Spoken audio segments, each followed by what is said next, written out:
Bismillah Rahman Rahim. Welcome to the video session of Cantab Publisher, the leaders of One Curriculum, One Nation. For today's lesson, you need the textbook for class 3, workbook for class 3, summer pack for class 3, and the resource pack for class 3. Class 3, chapter 3, lecture number 4. By the end of today's lesson, the students will be able to write simple descriptive, narrative and expository paragraphs. The name of the unit is the Wise Father, and today is the last lesson for this unit. The class task is on workbook page 14 and 15. The skill is reading and then selecting the right option. Question number 1. Choose the correct option and show your teacher if it is right or wrong. Number 1. Identify the pronoun. अगर हम revise करें तो pronoun वो अल्फाज हैं जो किसी noun की जगह हम इस्तेमाल करते हैं, जैसे निम्रा she play. अगर हम बोलें Nimra plays with the doll, she likes to eat ice cream. तो लफ्ज़ she जो है वो pronoun होगा जो कि noun की जगह पे लिखा जाता है. Number 2. Choose a pronoun for the sentence. They respect dash parents. किसके parents की बात हो रही है? मेरे, my, him, उसके या their, उनके. यहाँ पे लफ्ज़ दे इस्तेमाल हुआ है, इसलिए यहाँ पे प्लूरल है पेरेंट्स का, यानी more than one, so it is there. Number 3. Pick out the set of pronouns. Option A, B, C में से कौन सा सेट प्रोनाउंस का है? Option A he, she, it, they, I, you. B Nida, Ali, Sana, Afaq. C Lahore, Pakistan, London. हमने set of pronouns ढूंढना है, सो वो ऑप्शन है ए.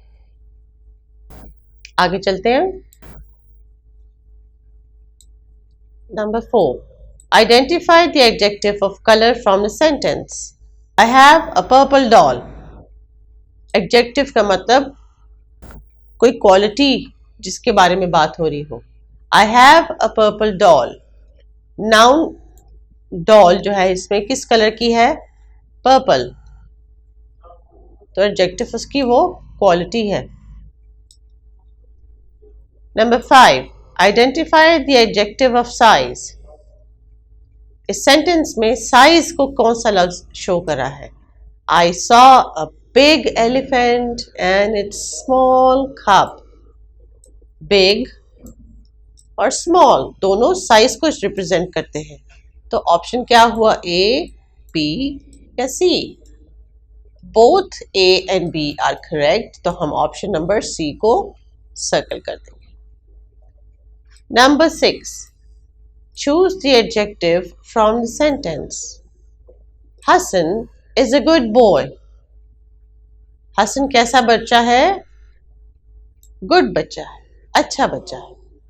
तो एडजेक्टिव क्या हुआ इसमें? हसन, गुड कि boy? Well done, good. Number 7. Recognise the adjective from the sentence. I have some balls in my bag. इसमें से कौन सा एडजेक्टिव है? Some. Number 8. Choose the proper noun. Proper noun वो होता है जो कैपिटल से लिखा जाता है और किसी खास चीज, शख्स, जगह का नाम होता है. जैसे Eid ul Fitr is a holiday. Holiday एक नाउन है, लेकिन ईद उल फितर एक खास ईद है जो मुसलमान रमज़ान उल मुबारक के बाद मनाते हैं, तो इसलिए ये स्पेशल वर्ड है जो कि इस ईद को दिया गया है. ये प्रॉपर नाउन है. Number 9. Identify common noun. Mecca is a holy city. Mecca proper noun है क्योंकि ये खास जगह का नाम है। होली का मतलब मजहबी, और सिटी का मतलब शहर। तो शहर तो कोई भी हो सकता है, लाहौर भी हो सकता है, कराची भी हो सकता है, कनाडा के अंदर मौजूद कोई शहर का नाम हो सकता है, इसलिए सिटी कॉमन नाउन है। Number 10, Multan is a hot city. Multan एक ख़ास जगह शहर का नाम है जो पाकिस्तान में है, पंजाब में। तो ये कॉमन नाउन हुआ, प्रॉपर नाउन हुआ कि न्यूटर नाउन हुआ। न्यूटर नाउन का मतलब वो नाउन जो मर्द या औरत दोनों के लिए इस्तेमाल हो सकते हैं, या जगह या चीज़ के लिए। लेकिन मुल्तान तो एक शहर का नाम है, और हर शहर का नाम मुल्तान नहीं होता। मुल्तान एक ही शहर का नाम है, इसलिए इसको हम प्रॉपर नाउन कहते हैं। अब बारी है आपके घर के काम की, होम टास्क की। इस वीडियो को आपने बार बार देखना है ताकि अगर आपको हेल्प चाहिए तो आप उससे ले सकते हैं। और आपका समर पैक पेज नंबर 24, 25 के साथ साथ टेक्स्ट बुक पेज नंबर 23 के ऊपर आपका होमवर्क या होम टास्क मौजूद है। Writing skill. Write about the benefits of living peacefully with the help of the word bank. ये अल्फाज जो आपको दिए गए हैं, इनकी मदद से आपने एक छोटा सा पैराग्राफ लिखना है। किसके बारे में? लिविंग पीसफुली, अमन के साथ रहने के लिए। जो अल्फाज मौजूद हैं उनके मानी मैं आपको बता देती हूँ ताकि आपके इस्तेमाल करने में आसानी रहे। क्वारल लड़ाई, लिव रहना, पीस अमन, बेनिफिट फ़ायदा, फैमिली खानदान, सॉल्व हल करना, किसी मसले को सॉल्व करना या हल करना। तो इन 6 अल्फाज की मदद से आपने एक छोटा सा पैराग्राफ लिखना है और आप स्टोरी में से भी हेल्प ले सकते हैं। Question number 5, write down a short story using simple present tense. एक छोटी सी स्टोरी आपने खुद से लिखनी है जिसमें सिंपल प्रेजेंट टेंस हो, यानी कि अभी क्या हो रहा था उस स्टोरी में। तो कॉम्पिटेंसीज जो आपकी एड्रेस होंगी, इसमें थिंकिंग, रीडिंग, राइटिंग, ये तीनों एड्रेस होंगी। उसके साथ साथ समर पैक के पेज पे right a few sentences about your brother. अगर आपका कोई भाई है तो उसके बारे में लिख लीजिए, अगर भाई नहीं, बहन है, सिस्टर है, उसके बारे में लिख लीजिए, और अगर नहीं तो किसी दोस्त के बारे में लिख सकते हैं आप। ये ऑप्शन मैं आपको दे रही हूँ।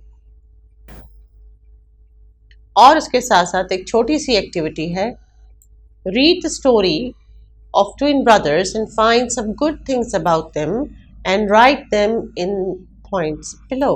यहाँ पे आपने उस स्टोरी में से अच्छी अच्छी बातें दोनों भाइयों की ढूंढ के यहाँ पे लिखनी है। बच्चों, ये आज हमारा लेसन ख़त्म हो गया है, द वाइस फादर। इंशाल्लाह अगले लेसन के साथ बहुत जल्द मिलेंगे। थैंक यू और अल्लाह हाफिज़।